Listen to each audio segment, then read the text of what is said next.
महिनाभर झाला असतानाही कोरटकरला अद्यापही अटक झाली नाही, हे गृह खात्याचं अपयश आहे। छत्रपती शिवाजी महाराज, राष्ट्रमाता जिजाऊ, छत्रपती संभाजी महाराज यांचा अवमान करणारा व्यक्ती सुटता कामा नये। शासनामध्ये अशा व्यक्तीला मदत करणाऱ्या व्यक्तीचा शोध घेतला पाहिजे, त्यांचा बुरखा काढला पाहिजे। इतिहास अभ्यासक इंद्रजित सावंत यांची सरकारला मागणी। फोटो व्हायरल झालेले आहेत, आपल्यापर्यंत काय माहिती आहे? तर आपण पोलिसांना अर्ज दिलेला आहे की त्याचा पासपोर्ट जमा करा। मी सकाळपासून बघतोय की ते दुबईला काहीतरी गेल्याची माहिती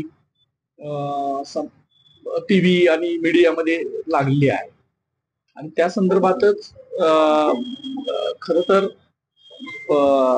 अशा पद्धतीच्या प्रवृत्तीला हिच्या अगोदरच अटक झाली पाहिजे होती।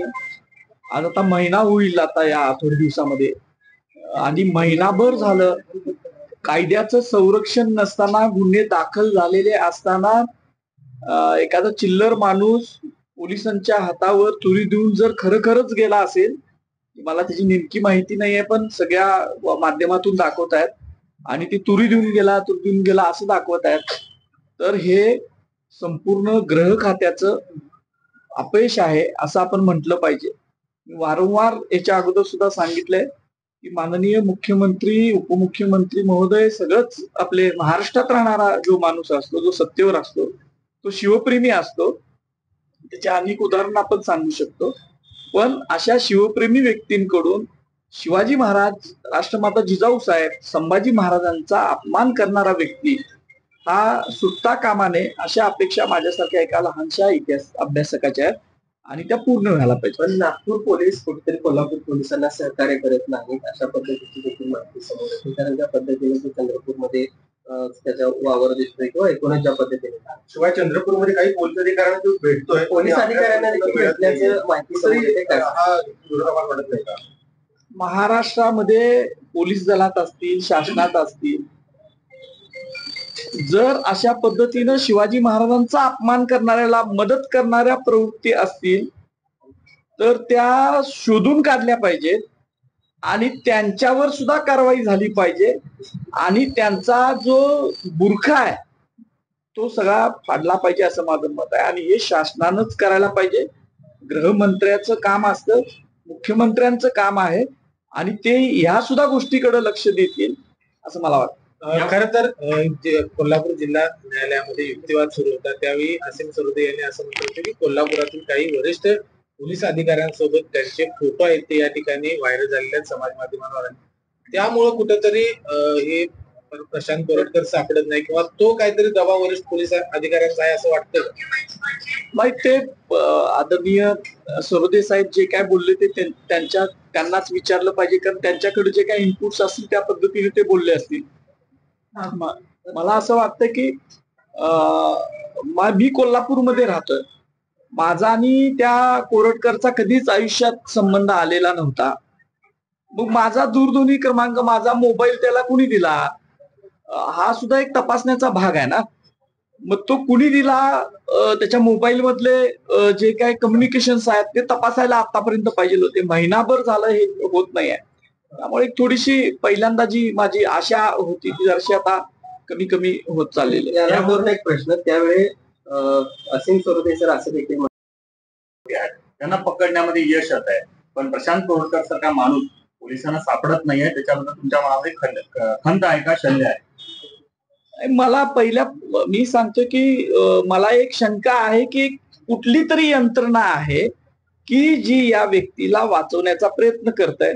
आता ती यंत्रणा कुठली आहे हा माझ्यासारखा सामान्य माणूस सांगू शकत नाही, पण एक शंका माझ्या मनात आहे की कुठली तरी यंत्रणा आहे की जी प्रशांत कोरटकरला वाचवण्याचा प्रयत्न करते आणि म्हणून त्याला अजूनपर्यंत अटक होत नाही। नागपूर जनतेचा आधार घेऊन कोरटकर पसार झाला अशी चर्चा सुरू आहे। आता तो कसा पसार झाला, कधी पसार झाला का नाही, या सगळा तपास पोलिसांनी करायला पाहिजे असं मला वाटतं। धुळे स्थानिक गुन्हे शाखेच्या पथकाने आंतरराज्यीय टोळीतील घरफोडी व चारचाकी वाहने चोरी करणाऱ्या सराई गुन्हेगारांना शिताफीनं जेरबंद केलाय। अजय प्रताप कटवाल उर्फ नेपाळी यांच्याकडून सुमारे 3 लाख रुपये किमतीची बनावट नंबर प्लेट असलेली कार पोलिसांनी जप्त केली आहे। तर आरोपी अजय कटवाल याच्या विरोधात विविध पोलीस ठाण्यात डझनभर गुन्हे दाखल आहेत, अशी माहिती पोलीस निरीक्षक श्रीराम पवार यांनी दिली आहे। दिनांक 21 मार्च रोजी गोपनीय माहिती मिळाली की अजय कटवाल उर्फ नेपाळी हा धुळ्यामध्ये एका फोर व्हीलर कारसह चोरी केलेल्या कारसह आलेला आहे। त्याप्रमाणे स्थानिक गुन्हे शाखेच्या टीमला रवाना केले। त्यांनी खात्री केली असता अजय कटवाल हा एका पांढऱ्या रंगाच्या स्विफ्ट कारसह मिळून आला। त्याला विचारपूस केली असता त्याने सुरुवातीला माहिती दिली नाही, परंतु त्याच्याकडे असलेल्या कारचा number, chassis number, engine number याचं विश्लेषण केल्यानंतर लक्षात आले की अहिल्यानगर जिल्ह्यातील संगमनेर पोलीस स्टेशन येथे मारुती सुझुकी गाडी चोरीचा गुन्हा दाखल आहे। त्याप्रमाणे खात्री केली असता संबंधित पोलीस स्टेशनने चोरी झाल्याची पुष्टता केल्यानंतर त्याच्याकडे अजून सखोल चौकशी केली। इतर कुठल्या प्रकारच्या त्याने धुळे जिल्ह्यातनं काही कार चोरी केलेल्या आहेत का, त्याप्रमाणे त्याच्याकडे अजून चौकशी केली, परंतु त्याच्याकडे कुठल्याही इतर गुन्हे केले नसल्याची माहिती मिळाली। परंतु सदर अजय कटवाल हा रेकॉर्डवरील गुन्हेगार असून त्याने धुळे जिल्ह्यातील मोवाडीनगर, दोंडाईचा, त्याचप्रमाणे रत्नागिरी जिल्ह्यातील चिपळूण, सांगली जिल्ह्यातील विश्रामबाग, अमरावती जिल्ह्यातील गाडगेनगर, उल्हासनगर येथील अंबरनाथ पोलीस स्टेशनच्या हद्दीमध्ये सुद्धा असे गुन्हे केल्याचे त्याचे रेकॉर्डवर आहे। त्याचप्रमाणे मध्य प्रदेश राज्यात सुद्धा त्याने अशा प्रकारच्या चोरी केल्याचे निष्पन्न झालेले। असा हा रेकॉर्डवरील गंभीर गुन्ह्यामधील आरोपी याला ताब्यात घेतलेले होते। पुढील कारवाईसाठी संगमनेर पोलीस स्टेशनशी संपर्क करून त्यांच्याकडे ताब्यात देत आहोत। जय हिंद। धुळे शहरातील महिंदळे शिवारातील हॉटेल कृष्णाईच्या पाठीमागे असलेल्या शेताला अचानक भीषण आग लागल्याची घटना घडली आहे। लागलेल्या या भीषण आगीमध्ये शेतात असलेल्या पशुपक्षी जळून खाक झाल्याची माहिती समोर आली आहे। तर आग लागल्याची माहिती मिळताच धुळे मनपाच्या अग्निशामक दलाच्या 7 ते 8 गाड्यांनी शर्थीचे प्रयत्न करत आग आटोक्यात आणली। मोकळ्या असणाऱ्या या शेताला अचानक आगीचा वणवा पेटला। कालांतराने आग वाढतच गेली, मात्र मनपाच्या अग्निशामक दलाने परिस्थितीवर नियंत्रण मिळवत आग आटोक्यात आणली आहे। आग कशामुळे लागली हे मात्र अद्यापही स्पष्ट झालं नसून या आगीत मोठ्या प्रमाणात पशुपक्षी जळून त्यांचा मृत्यू झालाय।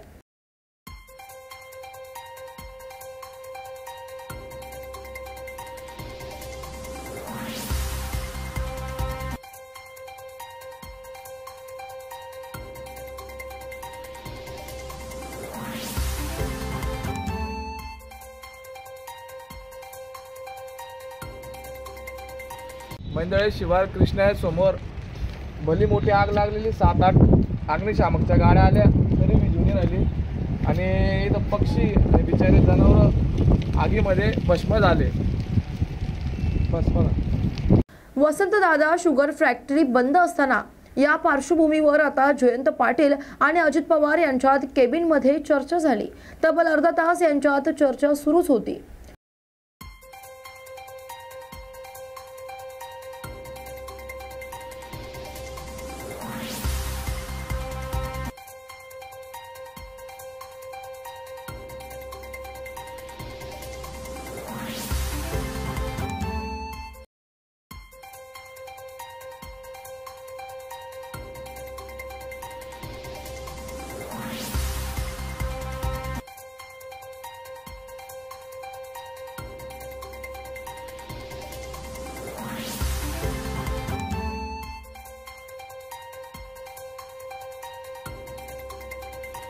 कोकणातील पहिल्या शाळेला NABET राष्ट्रीय मानांकन मिळाले। क्वालिटी काउन्सिल ऑफ इंडिया यांच्याकडून यांना हे मानांकन मिळाले। तर माने इंटरनॅशनल स्कूल हे राष्ट्रीय मानांकन मिळवणारी कोकणातील प्रथम शाळा ठरली आहे। राष्ट्रीय मानांकन मिळालेल्या देशातील 67 तर महाराष्ट्रात केवळ 20 शाळा आहेत। शाळेच्या गुणवत्तेनुसार आणि मूलभूत सेवा सुविधांवरती हे मानांकन दिलं जातं।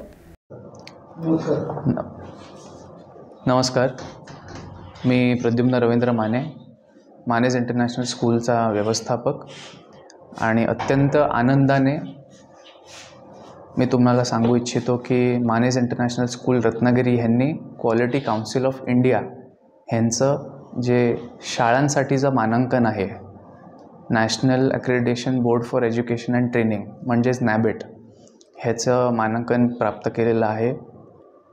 देशातले 67 शाळा आहेत ज्यांच्याकडे हे मानांकन आहे आणि महाराष्ट्रात फक्त 20 शाळा आहेत ज्यांच्याकडे हे मानांकन आहे। आणि त्याहून मोठी गोष्ट की रत्नागिरी जिल्हा सिंधुदुर्ग जिल्हा, रायगड जिल्हा आणि कोल्हापूर जिल्हा ह्या 4 जिल्ह्यांमध्ये आमची पहिली शाळा आहे ज्याला हे मानांकन मिळालं आहे. सगळ्यांचे आभार आणि ज्यांनी आमच्यावरती विश्वास ठेवला आहे, प्रबोधन शिक्षण प्रसारक संस्थेवरती ज्यांनी विश्वास ठेवला आहे त्यांचे सगळ्यांचे आभार आणि आमच्या शिक्षकांचे खूप खूप धन्यवाद. A very good afternoon to all. It's a very proud moment for the entire family of Mane International School to be affiliated with the NABET. Now, this is the only school in the region, Konkan region, to be affiliated with the NABET. Now, it was a very challenging task to get over these 50 parameters and it included governance, leadership and administration. Apart from that, mission and quality objectives, then the documentation was necessary, then the risk and opportunities, and then health and safety measures. Like to get accredited with the NABET is difficult in the sense because they go deeper into each and every concept and every field and see that whether we are qualifying those challenges or not. Chhatrapati Sambhajinagar शहरासाठी पाणीपुरवठा योजनेचं काम सुरू आहे. देशातील सर्वात मोठी पाणीपुरवठा योजना असल्यामुळे या कामाला पूर्ण करण्यात तांत्रिक अडचणी येत आहेत. पाणीपुरवठा लवकरच सुरळीत करण्यासाठी न्यायालय देखील पाठपुरावा करते. मात्र शहराला पाणीपुरवठा पूर्ण करण्यासाठी 1 वर्षभराचा कालावधी लागू शकतो असं महापालिका आयुक्त श्रीकांत म्हणालेत. राज्य सरकार सीबीएसई पॅटर्न 30 जून पासून सुरू करते, आपल्याला काही त्या पद्धतीची कल्पना आहे का किंवा काही सांगण्यात आलं? आतापर्यंत आम्ही पण छत्रपती संभाजीनगर महानगरपालिकेच्या अंतर्गत 6 सीबीएसई शाळा आपल्या चालू आहेत आणि 3 नवीन चालू करण्याचा आमच्या या आर्थिक वर्षामध्ये नियोजित आहे. परंतु राज्य शासनाच्या मार्फत चालवल्या जायची त्याचा काही कुठलाही आमच्याकडे पत्रव्यवहार नाही आणि जसा येईल आम्ही तसं आपल्याला कळवू. दुसरं पाण्याचा विषय महत्वाचा की MLDचा दावा केला जातो, काय वाटतं तुम्हाला? तुम्ही त्या प्रक्रियेत प्रत्यक्ष सहभागी? नाही, जे ह्या सर्व छत्रपती संभाजीनगर महानगरपालिकेचं हद्दीमध्ये आणि हद्दीच्या अवतीभोवती असलेल्या 36 गावांसाठी पाणी पुरवठा योजना MJP मार्फत GVPR हा कंत्राटदार आहे आणि त्या कंत्राटदारांचा पाठपुरावा जे आहे माननीय न्यायालय पण प्रत्येक 15 दिवसाला पाठपुरावा करीत असते. यापूर्वी त्यांचे डेडलाईन मार्च 31 असे सांगितलं होतं, परंतु त्या ठिकाणी काम करीत असताना फार मोठं भारताचा सर्वात मोठा पाणी पुरवठा योजना ते राबवतो आपण. कारण जवळपास 2740 करोड रुपयाची योजना, यामध्ये jack well, raw water rising main, water treatment plant, ESRs आणि डिस्ट्रीब्युशन लाईन सर्व प्रत्येक ठिकाणी 800 करोडच्या 1000 करोडच्या झालेल्या आहेत. परंतु एवढा मोठा योजना करत असताना आलेल्या अडचणी आणि जागेवर उद्भवलेल्या परिस्थिती या सर्वातून थोड्या उशिरा होऊ लागले. आता एप्रिल किंवा मे महिन्यामध्ये त्यांचं चालू करण्याचं नियोजन आहे तात्पुरता आणि त्यामध्ये अजून डिस्ट्रीब्युशन लाईन्स आणि ESRs ते अजून त्याला पूर्ण करायला वर्षभर लागतील. कलेक्शन कसं राहिलेलं, काय समाधानकारक आहे? बजेट हा सिक्रेट डॉक्युमेंट असतो, कट गोळा करायचं टॅक्सेस त्याच्यावर समाधानी असतं जे काही कलेक्शन? नाही, मी आपल्या माध्यमातून सर्व नागरिकांना आवाहन करतो की छत्रपती संभाजीनगर महानगरपालिकेमध्ये आम्हाला सेवा देण्यासाठी मालमत्ता कर, पाणी कर हा वेळेवर भरणे गरजेचं आहे आणि आतापर्यंत जवळपास 137 करोड रुपये मात्र जमा झालेले आहेत. अजून 700 करोड त्याच्यामध्ये थकबाकी आहे. लोकांना मी आवाहन करतो की आपण मालमत्ता कर आपण आवर्जून महानगरपालिकेच्या वेबसाईटमध्ये जाऊन ऑनलाईन पण भरू शकता आणि झोनल ऑफिसमध्ये येऊन पण भरू शकतात आणि आपल्या बिल कलेक्टरकडे सुद्धा आपण भरू शकतो. मी आवाहन करतो की आपल्या मालमत्ता कर लवकरात लवकर भरावी, जेणेकरून या शहरामध्ये अजून चांगल्या पद्धतीने सेवा देण्यामध्ये मदतगार मिळेल. दिशा सालियन प्रकरणात आमदार विजय वडेट्टीवार यांनी भाष्य केलंय. सीबीआयपेक्षा SIT मोठी नाही, यात आदित्य ठाकरे यांचा काहीही संबंध नसल्याचं यावेळी आमदार विजय वडेट्टीवार म्हणालेत. फोटो जे आहे ते पोस्ट केले जाते आणि तपास जो आहे तो भटकावला जातो. त्याचा सल्लागार कोण असेल आणि त्याला कोण पाठीशी घालतो स्थानिक पोलीस सहकार्य करत नाही असा देखील एक आरोप होता. कोणाला सहकार्य? कोल्हापूर पोलिसांना नागपूर पोलीस तपासासाठी सहकार्य करत नाही. असं आहे, नागपूरकरचा एक कोरटकर कधी कधी मोठ्या मोठ्या लोकांना जाऊन भेटतो, मुख्यमंत्र्यांना भेटतो, अमित शहाजींना भेटतो, पंतप्रधानांशी हातमिळवणी करतो. त्यामुळे नागपूर पोलिसांना माहित असेल, अरे हा फारच जवळचा आहे सत्तेच्या, हात घातला तर आपल्यावर हात घालतील म्हणून घाबरले असतील. कारण तो खुल्याम जो माणूस मोतेवारांची जप्त केलेली काय ती गाडी रोल रॉयल्स 12 कोटीची 15 कोटीची बिनधास्त घेऊन फिरतो, ड्रायव्हिंग करतो, ज्यांनी 50,000 कोटी रुपये महाराष्ट्रातले बुडवले, जनतेचे 22 लाख खातेदारांचे पैसे बुडवले. त्यांची गाडी फिरू शकतो. तो उद्या सीपीना खाली उतरेल आणि ती गाडीच ड्रायव्हिंग करेल, मै सीपी हो म्हणून. कलेक्टरला मागे बसवेल, आपला गाडी चालवायला लावेल आणि हा कलेक्टर म्हणून बसवेल. सत्तेमुळं गर्मी आहे, सत्ता आहे हमारे साथ, तो कोण क्या कर सकता है ही मस्ती जर असेल तर मग पोलीस काय करतील बिचारे. माणिकराव कोकाटे यांच्या अडचणीत वाढ झाली आहे. महाराजा कोकाटे यांनी संचालकांना सहकार विभागाने नोटीस बजावली आहे. नाशिक बँकेचे काही काळ अध्यक्ष होते, 88 ची नोटीस आहे ती. अशा अनेक बँकावर अशा प्रकारच्या नोटिसा येत असतात.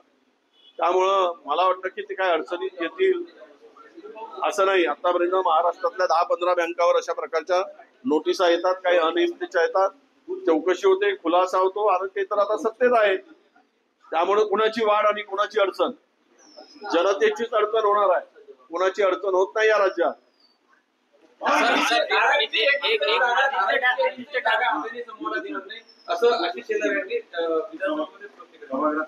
सगळं देऊन झालं आणि आता देणार नाही.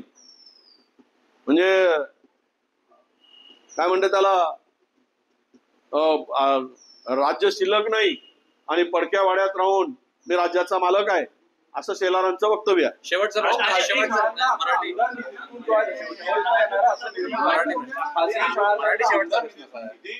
देता येणार असं निर्णय सरकारने घेतला नाही आहे ना. खाजगी शाळांमध्ये सुद्धा मुलं शिकतात की काय, मग त्यात अडचण आहे. खाजगी शाळांमध्ये सुद्धा मुलं शिकतात ना, गरिबांची मुलं शिकतात. त्यामुळं जर तिथे MP देऊ शकतो, मेंबर ऑफ पार्लमेंट, मग आमदारांनी दिलं तर त्यात काय चांगला निर्णय असं माझं मत. एकनाथजी सल्ला दिलाय की कुठेतरी होर्डिंगचं विद्रुपीकरण थांबायला पाहिजे आणि सत्ताधाऱ्यांनी यासाठी पुढाकार घ्यायला पाहिजे. आम्हीही त्यासाठी पुढाकार घ्यायला तयार आहे. काँग्रेसची काय भूमिका, काँग्रेसला काय वाटतं? नाही, आदित्य ठाकरेंची भूमिका आहे, सत्ताधाऱ्यांची आहे आणि कोणालाही काय वाटणार आहे. त्यामध्ये होल्डिंगचं जे विद्रुपीकरण आहे कोणाला वाटेल ते थांबलं पाहिजे. त्यांच्या भूमिकेला आमचं समर्थन आहे. एकनाथ शिंदेवरती काल आरोप झाले आणि भाजप आणि ठाकरे शिवसेना यांच्या वतीनं मुंबईमध्ये जे रस्ते बनत आहेत, कॉन्क्रिटीकरण होत आहे, मुंबई खिळखिळी झाली आहे, खोदून ठेवलेले आहे मुंबई. त्यामुळे एकनाथ शिंदेना कोंडीत पकडण्याचा प्रयत्न आहे का भाजपचे आणि शिंदे, भाजपकडून शिंदे सेना आणि ठाकरे सेना यांच्याकडून शिंदे सेनेवर आरोप झाले. हे सगळं आता मी मारल्यासारखं करतो, तू रडल्यासारखं कर, एकमेकावर आरोप करत राहायचे आणि त्यांच्यामध्ये फार मोठी गटबाजी आहे. भाजपमध्ये गटबाजी आहे, पण ते दिसत नाही, दाखवत नाही. एक गट त्यांच्या मागे आहे, अमित शहाजींना मानणारा गट त्यांच्या मागे, काही लोकांच्या ते त्यांना वाटतं की शिंदेचं प्रोटेक्शन करावं आणि जे गट दुसऱ्या CMच्या मागे आहेत त्यांना वाटतं की शिंदेचा बंदोबस्त करावा. असंही राजकारण महाराष्ट्रात चाललेलं आहे. त्यामुळं खरी वस्तुस्थिती ही आहे की मुंबईच्या रस्त्यांची हालत निश्चित खराब झाली आहे आणि त्यावेळेस त्याला आयुक्तही तिथे आहेत. सरकार म्हणून सरकारची जबाबदारी आहे, एकटे शिंदे जबाबदार आहेत असं मी मानत नाही. हिंदी में जानना चाहेंगे की पार्श्वभूमीनंतर त्यातला सर्वाधिक देशात सर्वाधिक छोटे मोठे उद्योग बंद पडण्याचं महाराष्ट्रातच आकडेवारी पुढे आहे. त्यामुळे याकडे कसं बघता, कोविड याला सगळ्यात मोठं कारण होतं असं रिसर्चनं म्हटलं आहे. नाही ना, महाराष्ट्रात कोविड होता, 18 महिने महाराष्ट्रामध्ये कोविडमध्ये आमचं सरकार, त्यावेळेस आम्ही अडचणी संकटात मात करून चालवलं. अनेकांचे जीव त्या ठिकाणी गेले. प्रयत्न काय केलेत हे सगळ्यांची नोंद घेतली, म्हणजे केंद्राने घेतली, सगळ्यांनी घेतली, देशाने घेतली, जगाने घेतली त्याची नोंद. पण हे एवढे उद्योग जे काही बंद पडलेत किंवा छोटे मोठे, खरं तर त्यावेळेस आधी लोक स्थलांतर करत होते आणि अशांना आर्थिक मदत करण्याची आवश्यकता किंवा त्यांना उभं करण्याची आवश्यकता सरकारकडे असायला पाहिजे. आमचा तर काळ कोरोनामध्येच गेला. आमच्याकडे त्यावेळेस म्हणजे तिजोरीमध्ये पैसेच येत नव्हते. आता बिचारी हे जे काही झालंय ते खरं आहे की कोरोनाच्याच मुळे झालंय. अशांना पुन्हा बूस्ट करण्यासाठी त्यांना, नाहीतर प्रचंड लोकांमध्ये या संदर्भात म्हणजे काय म्हणतात त्याला, व्यवसाय उद्ध्वस्त होण्याची पाळी निर्माण होईल. मोदी 30 तारीख को नागपुर RSS का 100 साल माधव नेत्रालय के उद्घाटन के लिए आ रहे, ऐसा हमने सुना है. तो पंतप्रधान कोई आना कोई बड़ी बात नहीं है. वैसे भी पंतप्रधान दुनिया घूमते हैं, तो नागपुर आना आ रहे तो अच्छी बात है. कुछ नागपुर को दे जाए. रहा सवाल RSS के मुख्यालय में जाने का, तो हो सकता है कि आगे की रणनीति के लिए वो जाए. उनकी मातृ संस्था है RSS. ये कोई छुपा थोड़ी है कि आज RSS छाती पे हाथ रख के, छाती ठोक के कहती है कि महाराष्ट्र की सत्ता हमने लाई है. जनता ने थोड़ी लाई, RSS ने लाई है. ये तो मोदी जी को भी मालूम है कि महाराष्ट्र की सत्ता RSS ने लाई है, तो इसलिए मिलने जा रहे होंगे. पिछले बार में सरकार नहीं आ रही थी, RSS उतरी करके सरकार आई, ऐसे भाजपा के लोग बोलते हैं. तो जनता केवल वोट डालती है, सत्ता तो वो लाते हैं, इसलिए मिलना कोई गलत बात नहीं है. नवी मुंबईतील वाशीमध्ये आज जागतिक वन दिन साजरा करण्यात आला. यावेळी वनमंत्री गणेश नाईक यांच्या हस्ते वन खात्यात उत्कृष्ट काम करणाऱ्या अनेक वन कर्मचाऱ्यांना पदके देऊन गौरवण्यात आलं. यावेळी बोलताना गणेश नाईक यांनी एक मोठी घोषणा केली असून पुढील 2 महिन्यात वन खात्यात जी पदे रिक्त आहेत ती सर्व पदे भरण्यात येतील अशी घोषणा त्यांनी केल्यानं राज्यातील अनेक बेरोजगारांना रोजगाराची संधी उपलब्ध होणार आहे. यावेळी त्यांनी वन परिसर वाढवण्याचा निर्धार करून पुढील 5 वर्षात अशी कामे केली जातील की आपल्या खात्यावर कुणालाही टीका करण्याची गरज भासणार नाही. यावेळी त्यांनी सर्व पदक विजेत्यांचे अभिनंदन करून वन कर्मचाऱ्यांना चांगले काम करण्याचा सल्ला दिला. सन्मान करण्याचा दिवस आहे. जगाच्या पाठीवर वनाच्या ह्या दिवसाला अन्न दिनोच्या माध्यमातून अन्न आणि कृषी संघटनेने या दिनाची संकल्पना मांडली आणि तेव्हापासून दरवर्षी 21 मार्च वन दिवस म्हणून साजरा होतोय. मगाशीच शोभिता विश्वास मॅडम यांनी आणि श्री मिलिंदजी म्हैसकर यांनी उल्लेख केल्याप्रमाणे 1995 साली मी वन आणि पर्यावरण मंत्री म्हणून पदभार स्वीकारला होता. त्याला वर्ल्ड बँकेकडून म्हैसकर साहेब आपल्याकरता पैसे उपलब्ध झाले होते, परंतु आत्मविश्वासाचा अभाव आणि होणाऱ्या एकूण वृत्तपत्रामध्ये त्याला प्रिंट मीडियाच होत, जास्त इलेक्ट्रॉनिक मीडिया प्रभावी नव्हतंच. म्हणजे दूरदर्शन ही एकमेव वाहिनी होती. नंतर या खाजगी चॅनल्स आले, आता सोशल मीडिया आला. आता म्हणजे क्षणाक्षणाला नाही तर मी बोलतो आता हे ऑनलाईन सुद्धा लोकांपर्यंत पोहोचते. म्हणजे आता काही लपून राहिलेलं नाही. पण त्यावेळेला आपल्या वनामध्ये एक प्रथा होती झाड तोडण्याची. अजून सुद्धा झाड तोडणं हा जपान सारख्या देशामध्ये शब्दच उच्चारणं म्हणजे गुन्हा आहे. परंतु आपल्या एमडीसीच्या माध्यमातून आपण वनाची रोपण करतो, संगोपन करतो आणि योग्य वेळी त्याचं रूपांतर व्यापारीकरणाकरता आपण लाकडं तोडतो. ही वस्तुस्थिती आहे. वर्गाचा सन्मान ज्यावेळेला आपल्या महाराष्ट्रामध्ये लाडकी बहीण ही संकल्पना माननीय देवेंद्रजी फडणवीस एकनाथजी शिंदे, अजितदादा पवार या घटकांनी पुढे सरसावलेले आहे आणि त्यावर हुकूम त्या ठिकाणी आपलं काम चालत झालेलं आहे की आता आज मी सगळ्याच गोष्टी आज सांगणार नाही, परंतु प्रत्येकाला असं वाटेल की हे खातं माझं आहे, माझ्या घरचं खातं आहे. घरचं म्हणजे त्याग करण्याकरता घरचं आहे, परंतु एकूण जोपासना करण्याकरता ही आपल्या सर्वांची राज्याची प्रॉपर्टी आहे. We are trustee of it. आपण याचे विश्वस्त आहोत आणि ही धारणा निश्चितपणे पुढे जगवण्याचं काम आपल्याकडे आहे.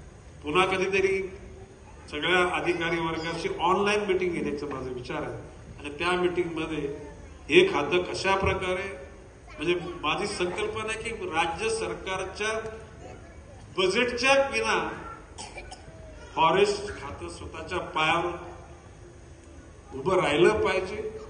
नुसतं उभं राहून नाही तर चाललं पाहिजे आणि ते गतिमान पद्धतीनं धावलं पाहिजे आणि तो धावेल असा विश्वास व्यक्त करतो. ज्यांना हे पदकं मिळाले त्या सर्वांचं आणि त्यांच्या कुटुंबांचं, त्यांच्या वरिष्ठांचं मी अभिनंदन करतो. जय हिंद, जय महाराष्ट्र. म्हणजे इथून तिथपर्यंत सर्व घटकांना जाते. आता खरं म्हणजे अंधारात चाचपडत जाणं मला आवडत नाही. माणसाचं जीवनाचं कार्याचं नियोजन असतं, तो माणूस कधी अपयशी होत नाही. मिलिंद म्हैसकर साहेबांसारखा एक सर्व खात्यांमध्ये अभ्यास केलेला आणि मनाविषयी प्रेम असलेला, तर मिलिंद म्हैसकर जे आता वनचे सचिव असले तरी सुद्धा ते नव्हते सचिव, तेव्हा आठवड्यातून दोन दिवस जंगलातच राहायचे. तुम्हाला ऐकून आश्चर्य वाटेल, पण ही प्राण्यांची, झाडांची प्रेमाची एकूण भूमिका असलेला हा वनसचिव. आता सुमिता बिश्वासांनी 95 साली मला त्या भेटल्या होत्या चंद्रपूरला. त्याच्यानंतर त्यांच्याकडे मी त्यांना विचारलं होतं की आता तुम्ही मायलात काय, तुम्ही जंगलात कशा फिराल, तुम्हाला जबाबदारी झेपेल का? पण she stated in those days, I will prove my personality, I will prove my duty. माझं कर्तव्य आणि माझं व्यक्तिमत्व मी सिद्ध. आणि दुसऱ्याच वर्षी त्याला तशा प्रकारची भूमिका देण्यात आली आणि आज महाराष्ट्राच्या वनसेवेमध्ये PCCF होण्याचा सन्मान पहिला सुमिता बिश्वासना मिळाला. हा त्यांचा निदर्शनास आले की कितीतरी जागा रिकाम्या झाल्यात, रिटायर्ड झाले लोक, त्या ठिकाणी भरती झाली. म्हैसकर साहेब आपल्याला आता एकूण लेखाजोखा घ्यायला लागेल, कुठल्या एकूण असलेल्या डिव्हिजन मध्ये, रेंज मध्ये कुठे कुठे अधिकारी रिटायर्ड झाले,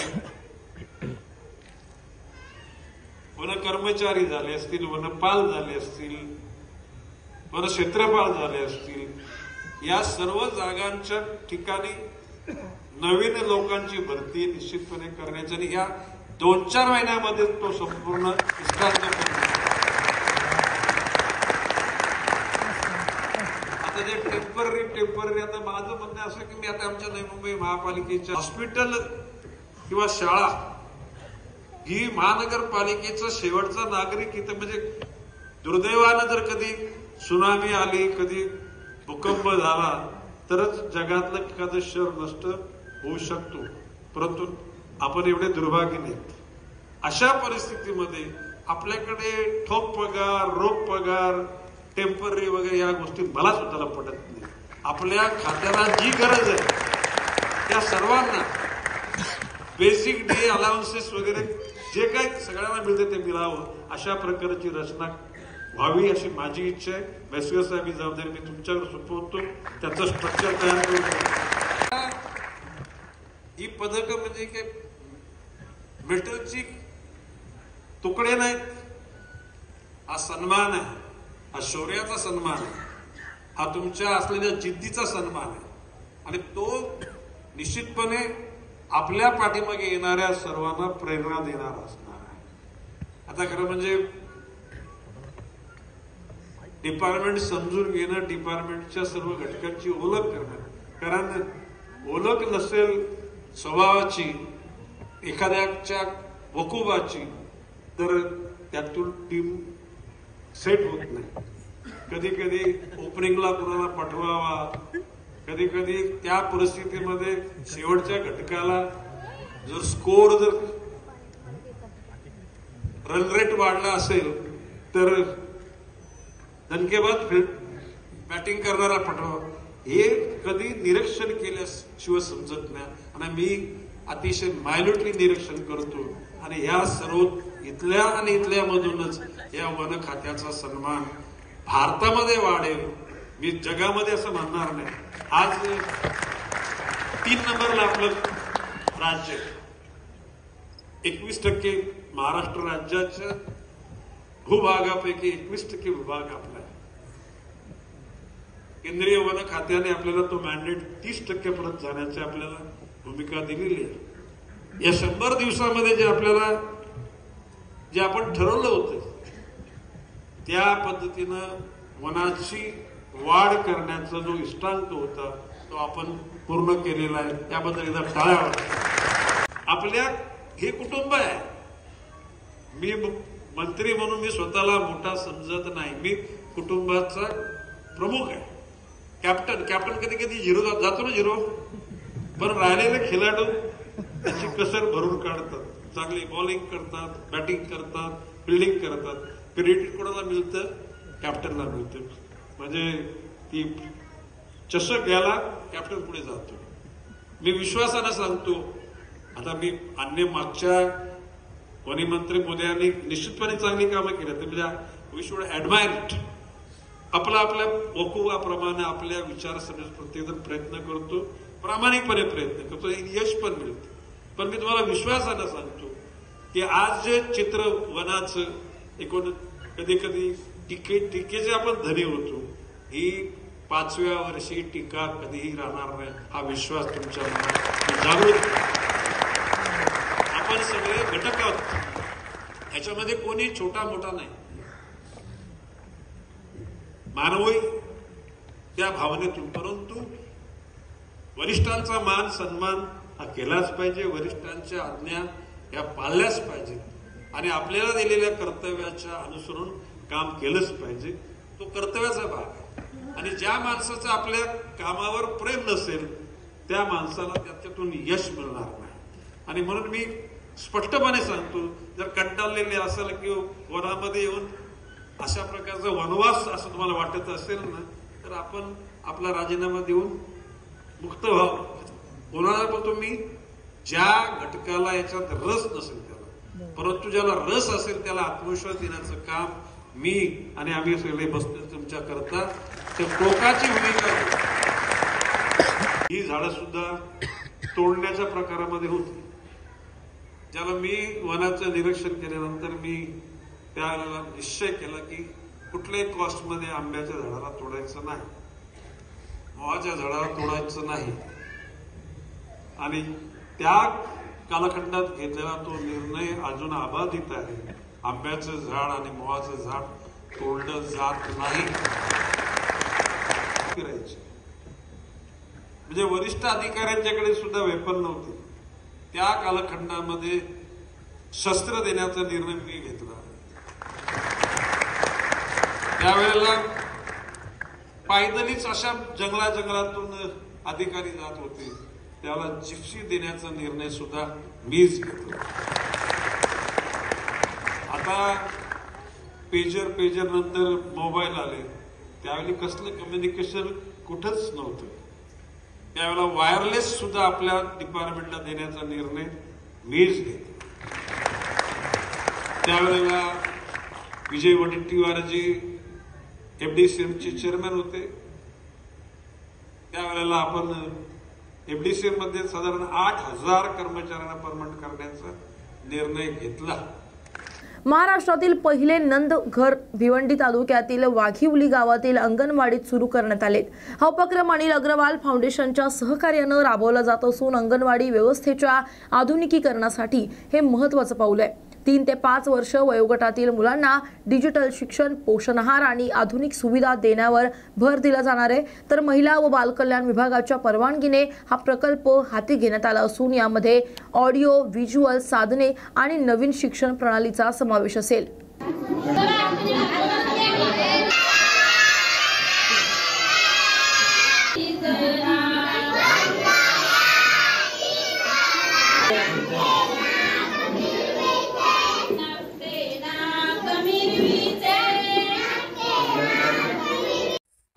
This is a very, very beautiful day for us. Nanghar is something that was my father's dream.